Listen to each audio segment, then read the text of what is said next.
There have been multiple attacks on power stations across the country in recent months, and the corporate media, it's almost like they could not care less. Are you seeing any stories about it?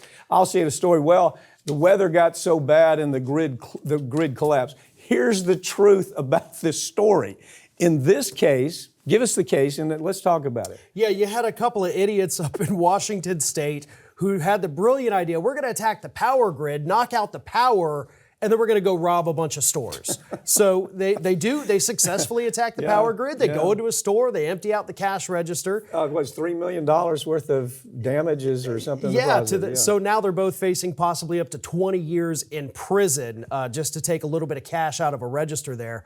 But it does underscore the bigger problem. We have seen half a dozen attacks in the last month and a half. This is becoming a very serious problem. We've been doing this story for 5 years, Farron. Yeah. We started doing this story a long time ago. And this is what people don't understand. First of all, in most countries, the state or government owns the power grid. In this situation, we've given it to private industry. And because we've given it to private industry, corporations, you have folks like NextEra, or the biggest corporations on the planet, that are saying, gee whiz, you know, we don't want to spend money to upgrade the grid. Why should we? So it's in disarray.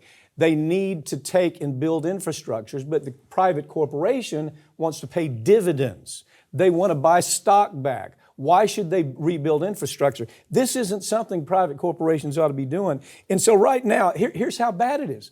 There are these numbers are crazy, but there are 50,000 key transformers in the country, okay, under this grid.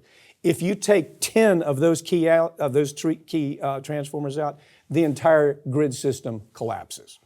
And I'm sure most people have seen, driving through your cities or, traveling on the roads, you'll see these little substations, and usually what kind of protection do they have?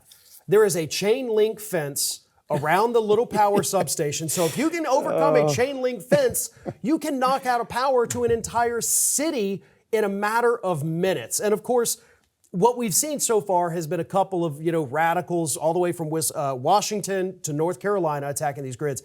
But if we have people that want to do real harm, people that are competent criminals, I guess, or terrorists, they could knock out the power to this country in a heartbeat, and we'd be powerless to stop it. Now, the real question in my mind, it's not a question in my mind because we've done the other side of it.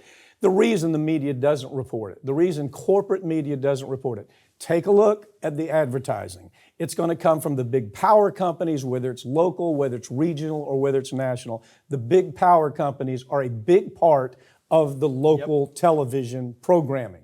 So they're not going to say, we've got Florida Power and Light and they're a disaster, the grid system's a mess. We've got NextEra that owns Florida Power and Light. Maybe they should pay better attention to the grid system. You don't see it. It all comes down to the dysfunctional nature of corporate media. Advertisers drive it and politics drive it. And otherwise, you're not going to see a story like this. Turn through the stations today, see how many times they're talking about it wasn't just about these nut jobs that were breaking in and trying to rob stores. It's about the power grid in general. Well, you know what? That is a great point, because when you watch TV, especially local TV, your local ABC, NBC, CBS, Fox, you see commercials for the power companies all the time. And you have to start thinking to yourself, wait a minute, I don't have a choice. Why are they advertising to me? They're the only ones here. So if I want electricity, I have to go to them.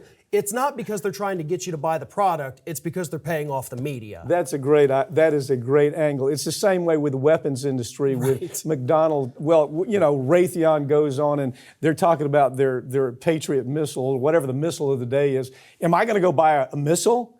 Why is Raytheon up there? They're trying to buy access to the media. That's what it's all about. Same things happen here.